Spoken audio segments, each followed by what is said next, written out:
Dans cette vidéo, je vais te dire dans quelle situation j'utilise le 25, le 50 ou le 120 images secondes. Je vais te montrer, te faire découvrir quelques exemples réalisés avec les différentes fréquences d'image. Avant toute chose, pour faire les réglages sur ton boîtier, il faut savoir que pour chaque fréquence d'image, il faut que ta vitesse d'obturation soit au double. Donc par exemple, si tu filmes en 25 images secondes, il faut que tu aies une vitesse d'obturation d'un cinquantième. Si tu filmes en 50 images secondes, il faut que tu aies une vitesse d'obturation au 1 centième. Et puis ainsi de suite pour les autres fréquences d'image. Quand on parle de 25 images par seconde, c'est tout simple, ça veut dire que vous avez 25 images en une seconde. Pour les autres fréquences d'image, c'est la même chose. Si vous filmez en 50 images secondes, ça veut dire que vous aurez 50 images par seconde. Donc dans quelle situation j'utilise telle ou telle fréquence d'image? Donc pour le 25 images par seconde, moi je vais l'utiliser pour de la captation live, pour du concert, pour de l'interview. Des séances de côte et puis surtout il y a eu des blocs le week-end avec des séances qui s'enchaînent samedi et dimanche. Et quand j'ai vu la presta et que je suis allé gratouiller un petit peu, regarder ce qui se passait.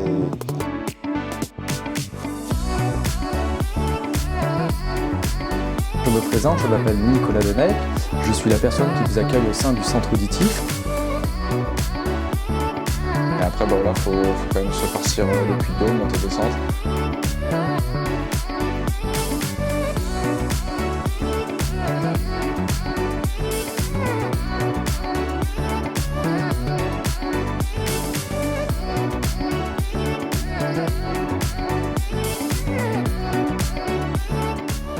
Je vais également l'utiliser pour des plans drone où j'ai pas besoin de faire de ralenti. Et c'est la fréquence d'image qu'on retrouve le plus dans le cinéma.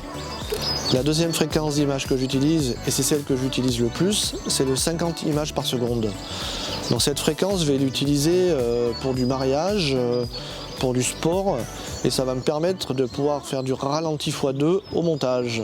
On a ce petit côté ralenti, fluide, et cette clarté dans l'image qui va vous donner des plans super jolis et super intéressants, que ce soit pour des teasers vidéo, pour des films corporate. Je vais également m'en servir pour l'immobilier, pour faire des ralentis dans mes prises de vue avec mon stabilisateur. Quand je vais avancer avec mon stabilisateur et faire des plans dans des pièces, dans des grandes surfaces, ça va me permettre de faire des ralentis, d'accélérer l'image au montage. C'est pas mal, là on entend les oiseaux, c'est sympa, hein.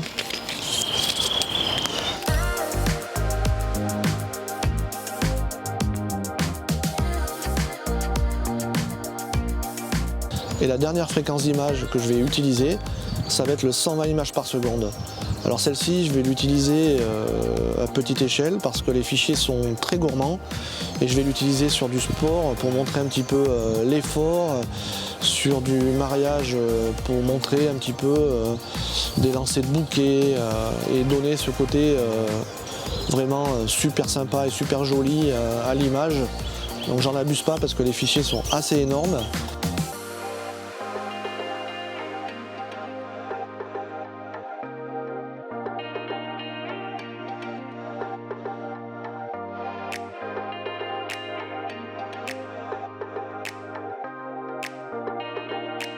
Avant de réaliser votre tournage, je vous conseille de bien choisir votre fréquence d'image. C'est assez important au montage. Il ne faudra pas regretter de ne pas pouvoir faire du ralenti si on a tourné en 25 images par seconde. Et c'est toujours un petit stress quand on arrive sur sa table de montage, qu'on a filmé en 25 images par seconde et qu'on a besoin de faire un petit ralenti. Donc choisissez bien votre fréquence d'image avant de vous lancer sur vos projets. J'espère que cette vidéo vous aura plu, j'espère qu'elle vous sera utile pour vos prochaines captations, pour vos prochains tournages. Voilà, n'hésitez pas à vous abonner à la chaîne, n'hésitez pas à partager la vidéo et puis je vous dis à très bientôt dans une prochaine vidéo. Allez, à plus les amis.